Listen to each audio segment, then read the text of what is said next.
Hello guys, जय श्री राम। तो जैसा कि आपने थंबनेल देख ही लिया है, आज हम अनबॉक्सिंग करने जा रहे हैं इस बजट सेगमेंट के कीबोर्ड की। ये एक्चुअली में बजट सेगमेंट में आता भी है और नहीं भी आता है, पर if you are a programmer, अगर आप कोडिंग करते हो तो ये आपके लिए एक बजट ऑप्शन है और एक काफ़ी अच्छा ऑप्शन है। मेरे पास एक कीबोर्ड ऑलरेडी है जो लॉजिटेक का अगेन एक कीबोर्ड है। थोड़ा कंपैरिजन भी दिखाऊंगा मैं इस वीडियो में, पर अभी के लिए इसको साइड कर लेते हैं। तो इसकी अनबॉक्सिंग करके देखते हैं कि इसमें क्या क्या आएगा। जैसे कि आप यहाँ देख सकते हो, यहाँ पर डिटेल्स लिखी हुई हैं कि ये मल्टी डिवाइस पोर्टेबल कीबोर्ड है। एज इन ये एक साथ मल्टीपल डिवाइसेस पे स्विच कर सकता है। आपके पास ऐसे कीज़ हैं जो आप यूज़ कर सकते हो स्विच करने के लिए। सेम ही मेरे पास दूसरा लॉजिटेक का जो कीबोर्ड है उसमें भी सेम कीज़ हैं। इनको आप कॉन्फ़िगर भी कर सकते हो अपने अकॉर्डिंग, पर बेसिकली जैसे आप जानते हो ये स्विच कर सकता है। ठीक है, तो बाकी यहाँ पे मॉडल नंबर है इसका K380S। प्राइसिंग यहाँ पे जो लिखी हुई है ये मुझे नहीं पड़ा है, मुझे कुछ 2000 समथिंग का पड़ा है, जो मैं प्राइस यहाँ स्क्रीन पर डाल दूँगा। तो कंट्री ऑफ ओरिजिन वियतनाम, और ये Windows, Mac OS, iPad similarly बहुत कुछ को सपोर्ट करता है। तो दिस इज़ अ मल्टीटास्कर। ठीक है, इसको ओपन करते हैं फटाफट।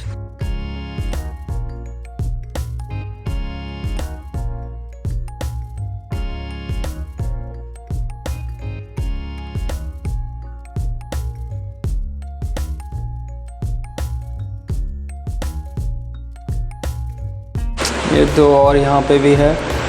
सील आपको हमेशा देखनी चाहिए, अगर ये खुली हुई है तो आप प्लीज़ इसको रिटर्न करें।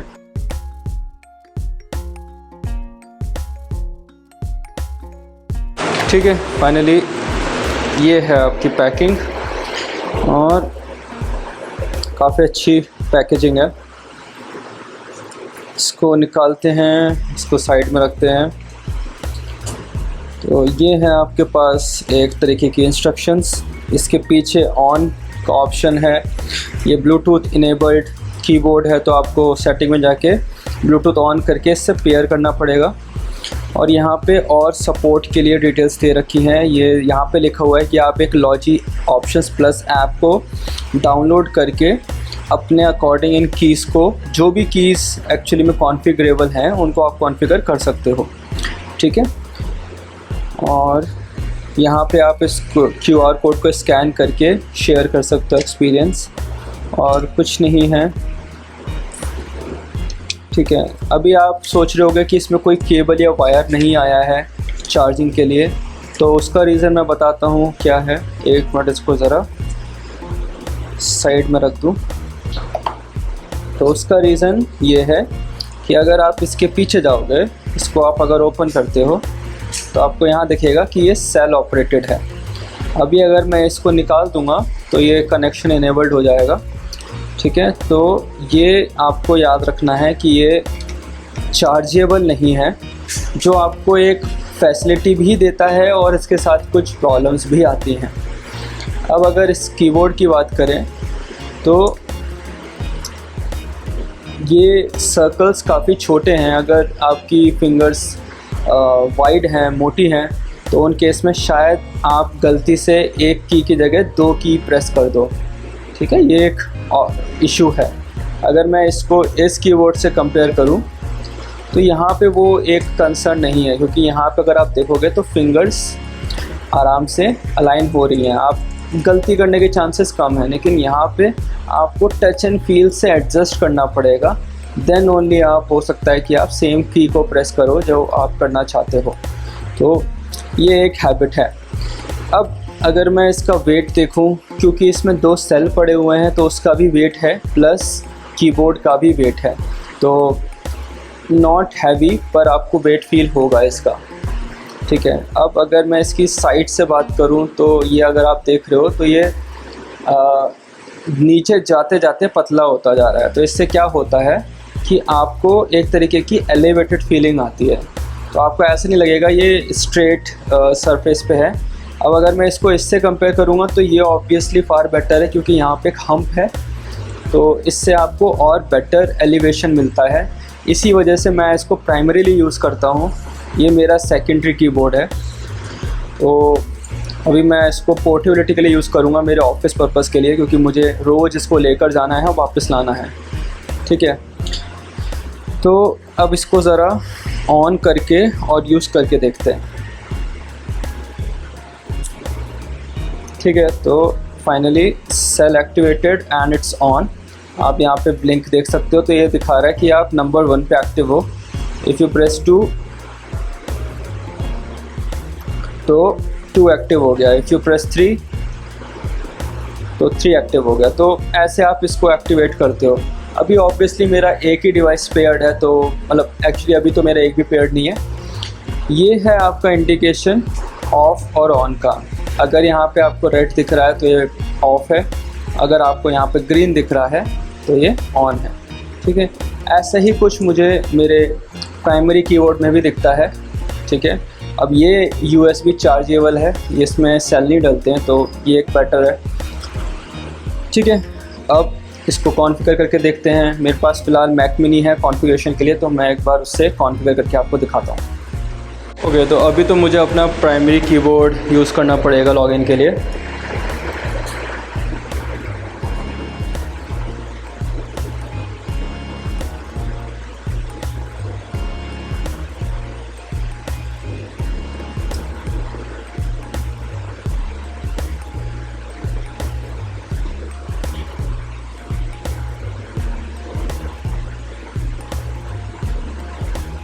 ओके, तो मैं लॉग्ड इन हूँ, थोड़ा सा क्लीन अप कर लिया जाए। ओके, तो सीधे चलते हैं ब्लूटूथ पे।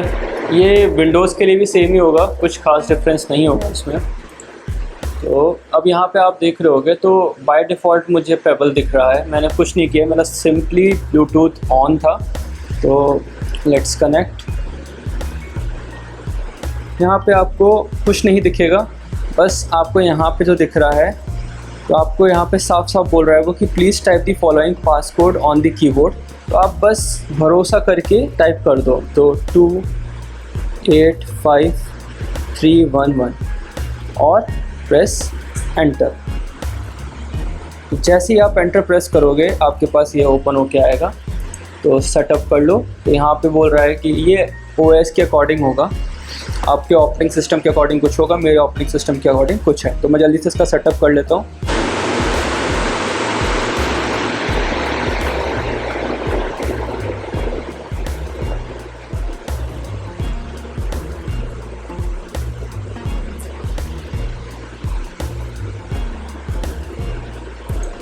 ठीक है, तो फाइनली सेटअप हो चुका है और जैसा कि आप यहाँ पे देख पा रहे हो, पेबल कनेक्टेड।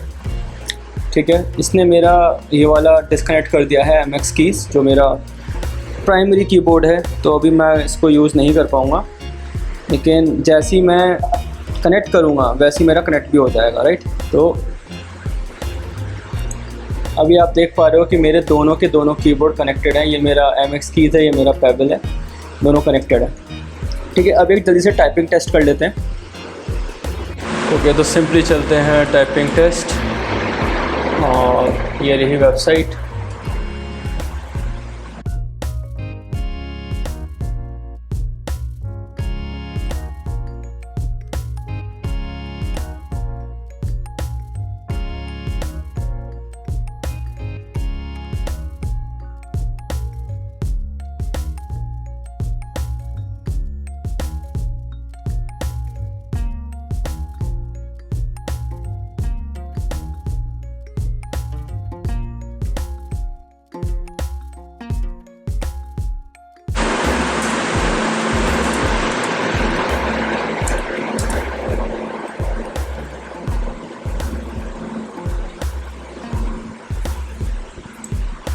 ओके, तो जैसा कि आप देख पा रहे हो, ये स्कोर है, एवरेज टाइपिस्ट का स्कोर 36 है। इस केस में मेरा 43 आया है।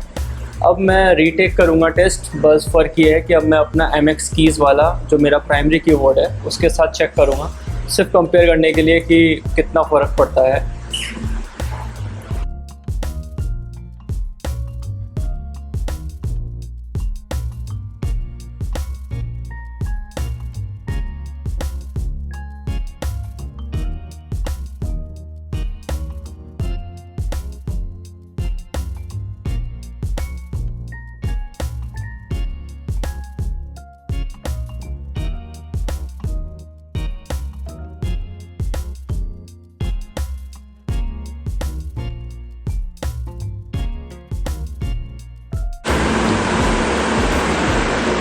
ओके, तो रिज़ल्ट अगर आप देखोगे तो फार बेटर है। तो इससे ये प्रूव नहीं होता कि कौन सा कीबोर्ड बेटर है। इससे सिंपली बस ये मैं बोल सकता हूँ कि मैं इस कीबोर्ड से ज़्यादा कंफर्टेबल हूँ और ये मेरे लिए अभी रिसेंटली नया है।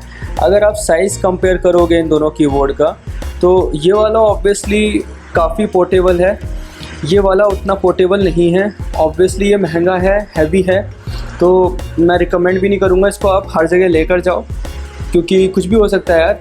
पर स्टिल अगर आप पोर्टेबिलिटी चाहते हो और एक बेटर कीबोर्ड चाहते हो तो स्टिल ये आपका एक बहुत बेटर ऑप्शन है। पर अगर आप बजट में हो तो go for this is the very good keyboard. और यही था आज की वीडियो का टॉपिक और डिस्क्रिप्शन जो भी मैं इसमें डिस्क्राइब करना चाहता था। आई होप आपको कंटेंट पसंद आया है। अगर आपको आया होगा तो प्लीज़ लाइक करो और शेयर करो इस वीडियो को and subscribe to my channel. जय श्री राम।